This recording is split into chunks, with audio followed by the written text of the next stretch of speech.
Hello and welcome to the Terror Express, and this is our touchdown episode. We have with us Sophia Cacciola, Michael Epstein, and Neal Jones, also known as Jones, I'm sure, to many. And welcome back also to Vanessa. She is the founder of the Renegade Film Festival. Hello, everyone, and welcome to the Terror Express. Whoa. Hello. Thanks for having us. Yeah. Thank you for being here. Yes.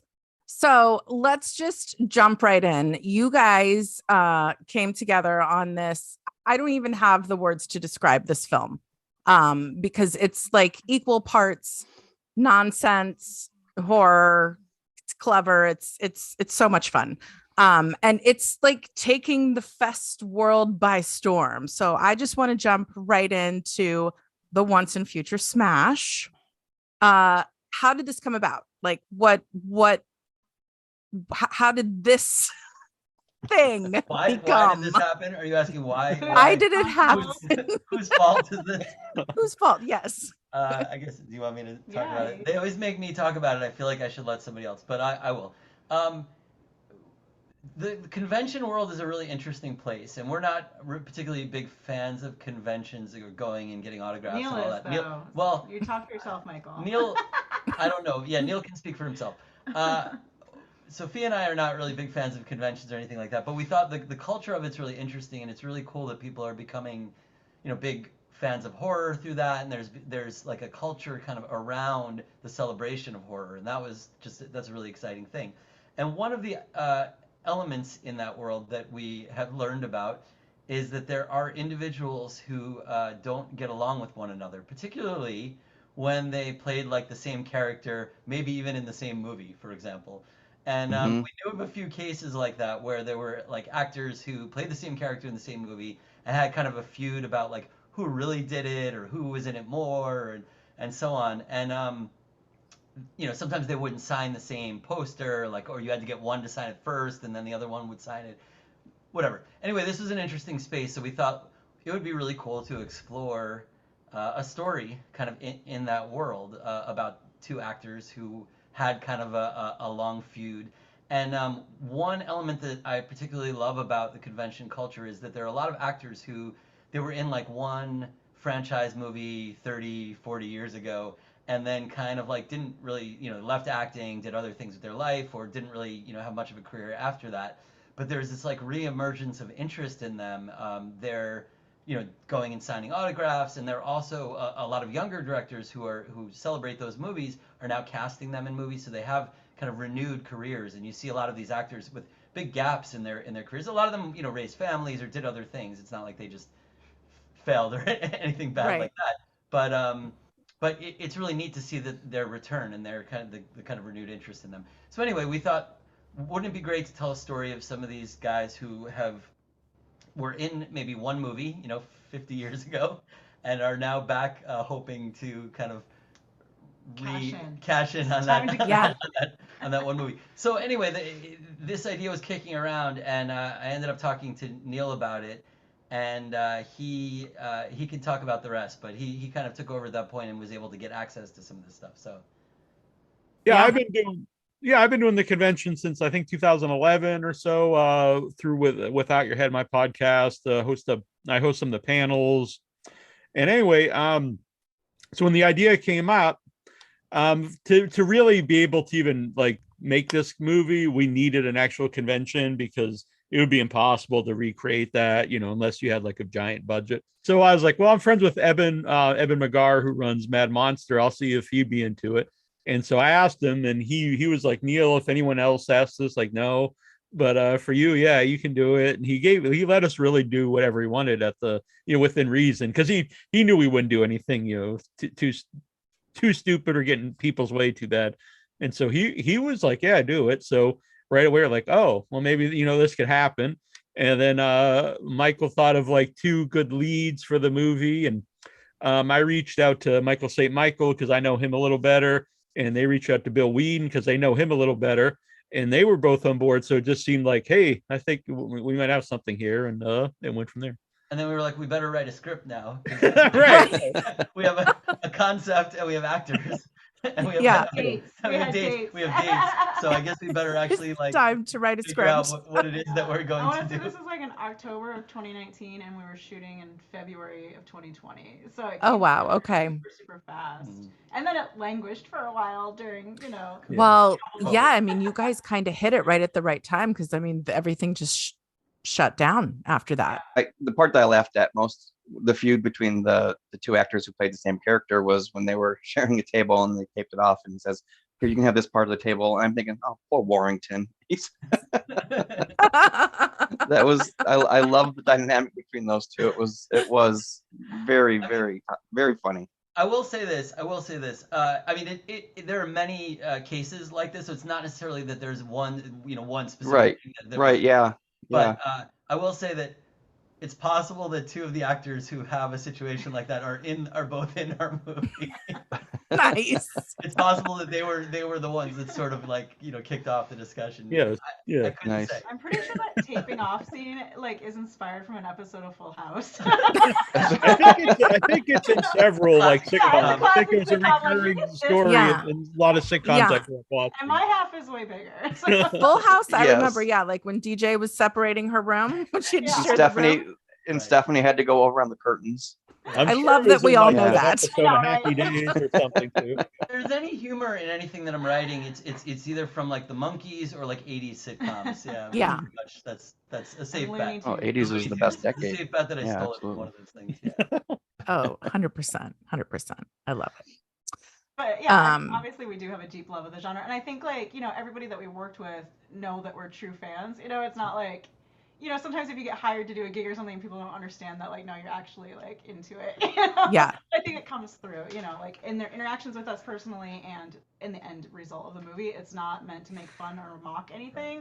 It's Yeah. meant to be kind of a celebration of it. Yeah, I actually Yeah, wouldn't have yeah. asked a lot of the people if I didn't know Michael and Sophia and knew, I wouldn't want because it's my reputation, and I wouldn't want to get them involved in something that I wouldn't I wouldn't want them happy with, or would make them look foolish. I will say I was very, very nervous about how they would all react because they had not seen it. And then at we had an LA screening a few weeks ago, and a bunch of them came. Not everybody, but a number of those individuals came, and we were just anxious about how everybody would react to it, and they all seemed to be really happy and love it and really understand. And they were excited to see themselves in the movie more than they maybe thought they were even going to be in it. Yeah. And more. So They all did a great job too. Yeah. I think they performed really well, and they got the And- idea of what we were trying to do.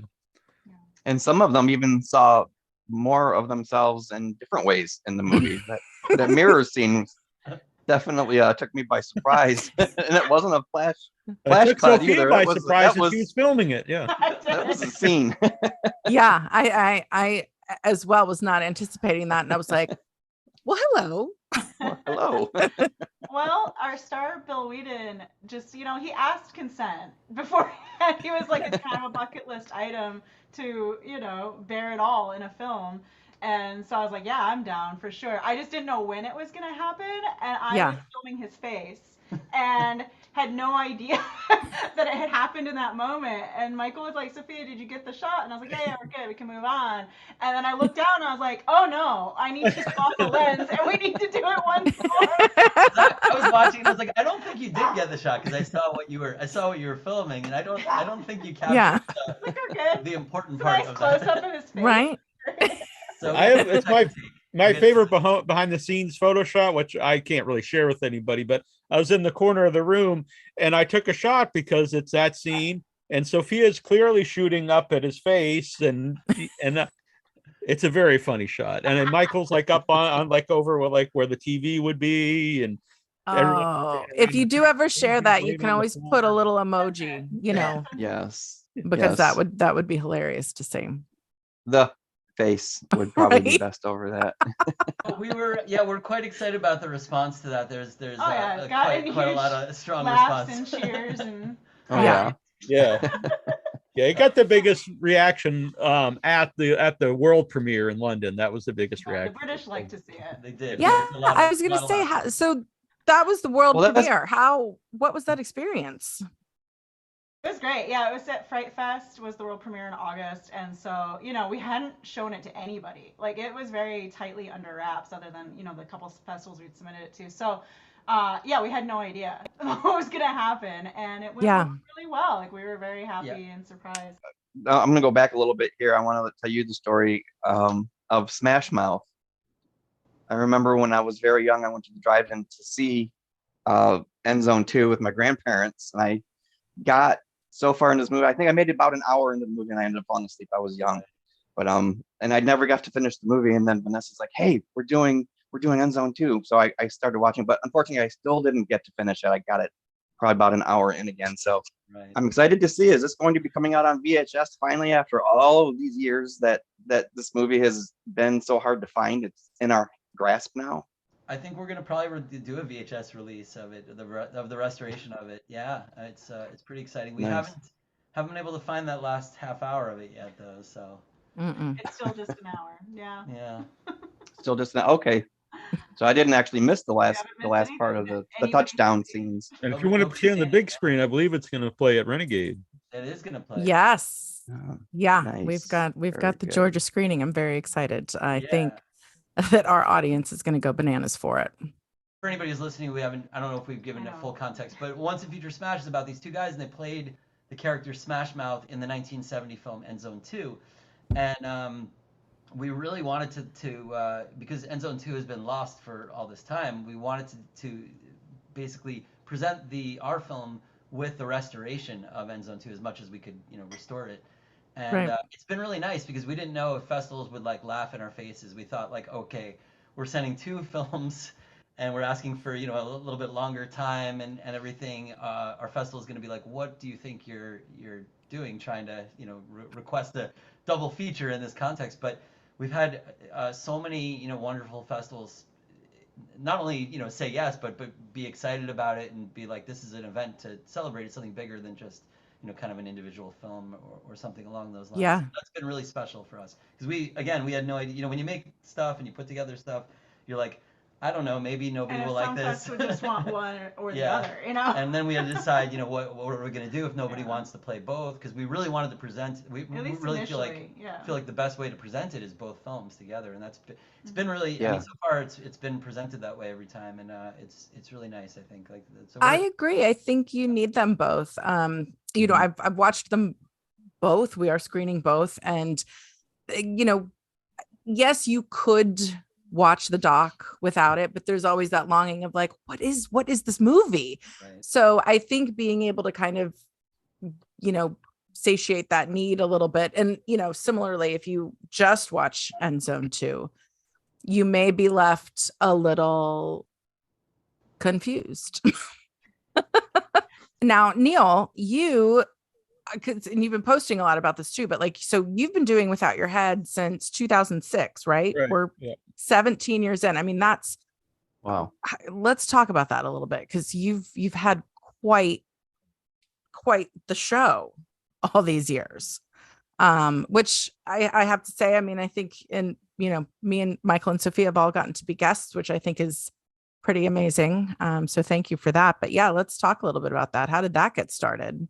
Well, originally the first podcast I did was 2005, was In Your Head, my wrestling podcast. And the podcast wasn't even a term yet. It was like internet radio.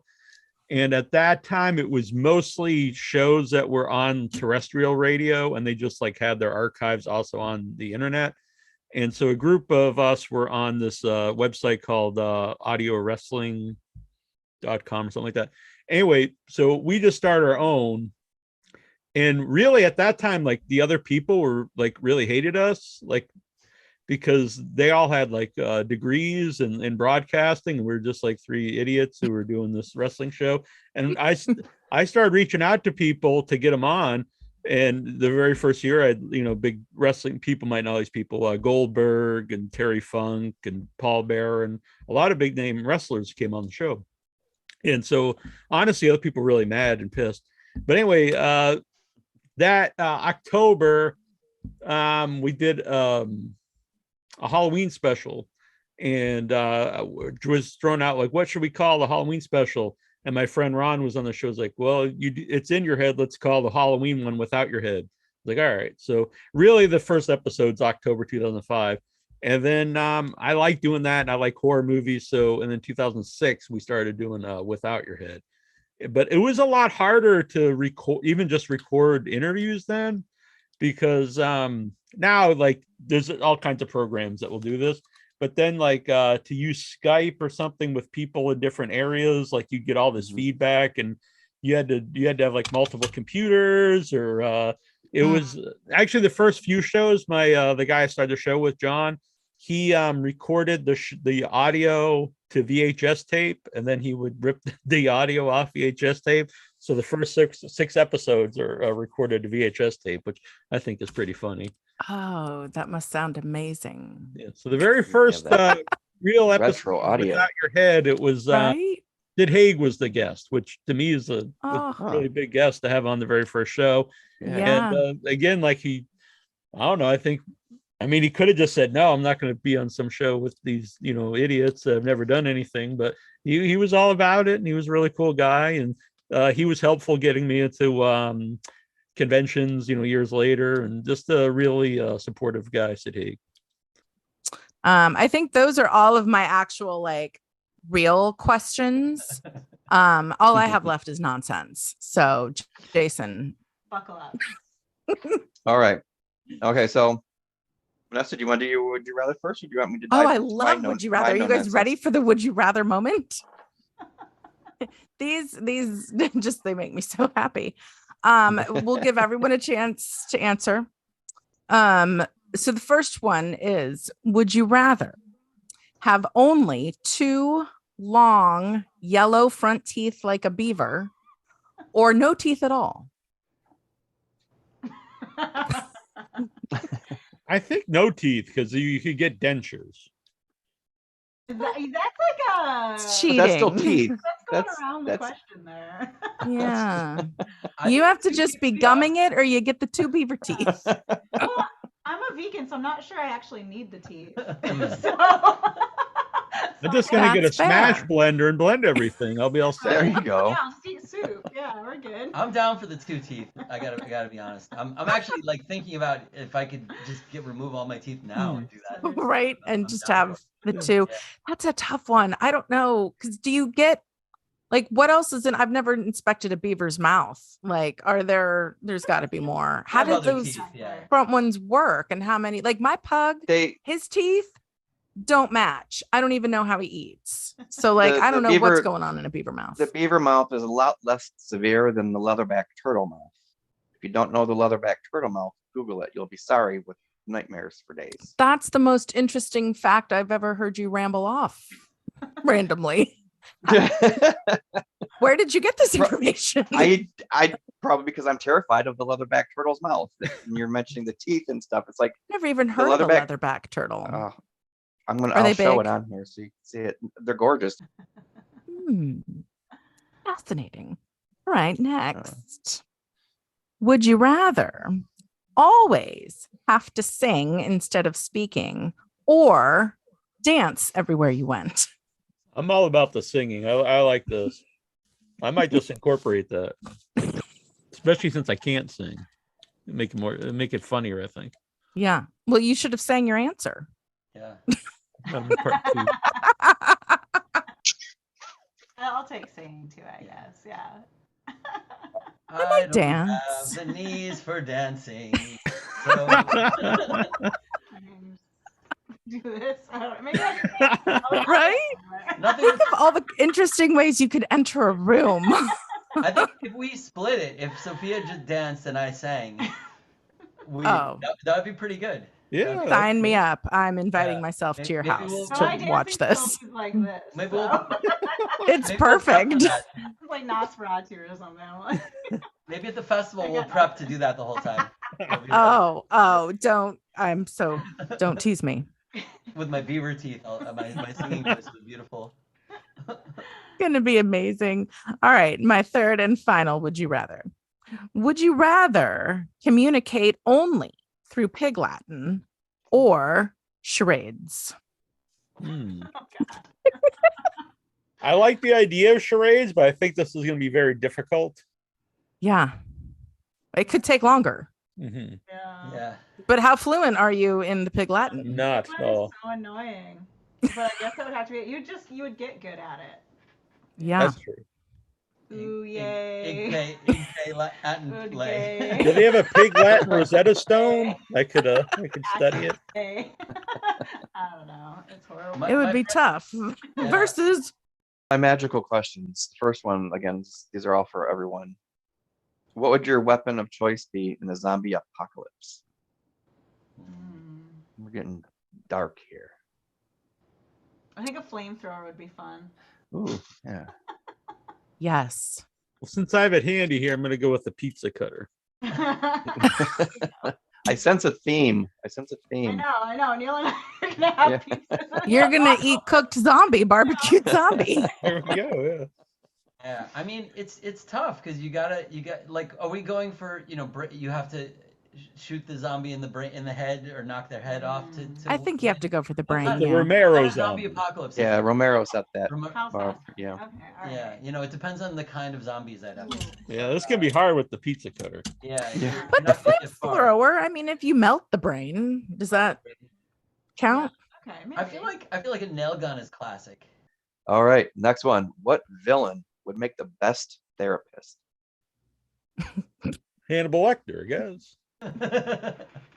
Hey, I mean, got the Jason's probably a credentials. good listener. He doesn't- He's Who? gonna eat you. he's- Maybe Michael Myers. He's quiet. I feel like he'd be a good listener. yeah, he wouldn't really. I don't give think Enofi any has much feedback advice. either. Yeah, no advice. He has a lot of No experience advice. being institutionalized, though, Yeah, so he he could does. probably parlay that. He'd Yeah. be like, just kill your. He'd just like, go kill your sister and the babysitter. You'll be fine. Or here, I'll do it. Yeah, let me do it for you. If animals could talk, which animal would be the most evil? Chihuahuas. Oh yes. We have two choices. For context, we have two chihuahuas, and that's definitely the answer. Yeah. That's definitely the answer. Yeah. They're I can very- see that they would have a mean streak. So we've come to the part of our episode where we get to ask the supernatural questions here, where we like to find out true supernatural experiences that you've all had, or how you would react if you were to have one if you haven't had one. So I'll ask all of you to briefly share a true life supernatural experience.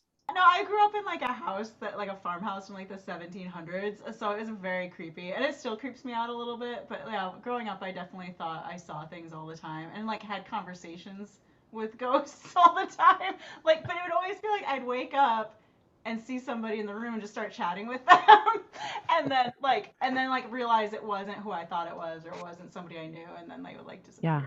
So like that kind of stuff happened to me a lot growing up, and like everybody in my family has like weird stories about that house. But nowhere else really.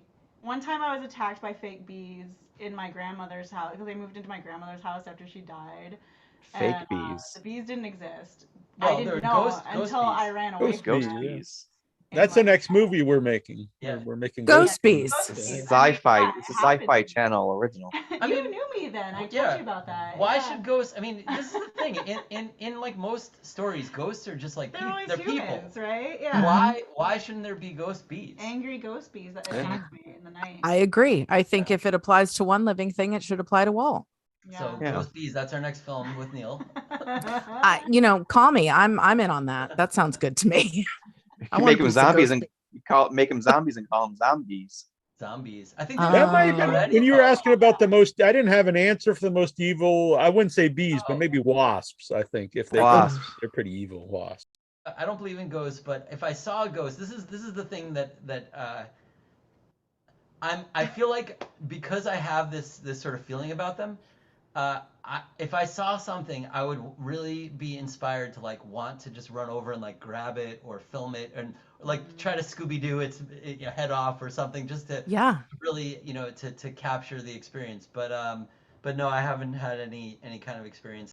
I don't have any ghost experiences either, but my grandmother always used to talk about them. And my family's originally from Pennsylvania, and she lived in a really old house, I guess, kind of like Sophie was talking about. We used to go and visit my great grandparents there, but my grandmother talked about growing up there, and she said that they actually even had to they like boarded up one of the rooms because they would see ghosts in it. I did use a Ouija board with my friend Annabelle in a cemetery down here in Sagamore. We used it a few times. Used it in Salem too. Nothing happened. How did that work out? Nothing I don't happened? believe in any of this stuff, but just for fun, I was like, okay, we'll do this. It was 8 degrees, it was freezing, and we actually sat, which you probably shouldn't do, on like it's not a tombstone, but I don't know what you call them when they're like flat on the ground.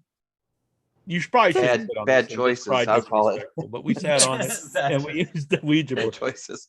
And so I don't believe in any of this stuff, but it started to move and we started to get answers to stuff, and they were all very mundane, which made me think, well, maybe there's something to this. It was like they were school teachers, like really lame stuff.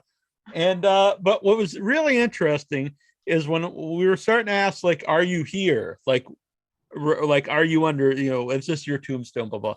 It just started to move around. I was like, well, where are you here? And it just would move around and not really land on anything. And so afterwards, I knew that this cemetery is considered haunted. It's been on Sci-Fi Channel and stuff, this Sagamore Cemetery. So I looked up why. And the reason is when they built the Cape Cod Canal, it flooded the cemetery. And then and when they put the tombstones, some of them are over the wrong corpses.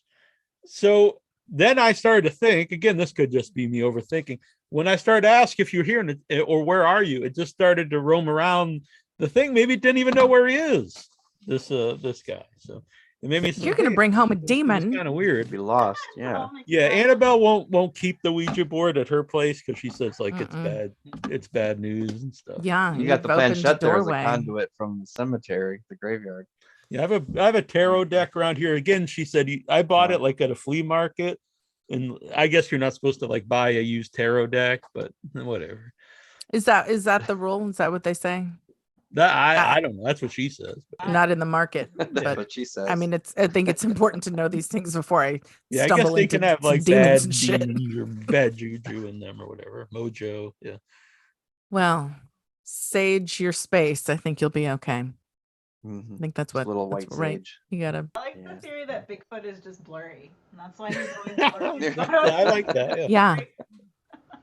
Yeah, that photo was actually tack sharp. That's just how Bigfoot is. I used to think a mouse ate the toot strudel that was down here, but maybe it was the ghost that was in the Ouija board. He got hungry and he ate the toot strudel. Well, thank you all for being here on this episode of the Terror Express, and I do wish you all a great evening. And again, I appreciate all of you and all of your time so much. Thank you all very much. Thanks so much for having us. We had a very fun time, and we appreciate you taking the time to talk to us. So. Oh, yeah, Ditto. It was Anytime. a great honor for all of you.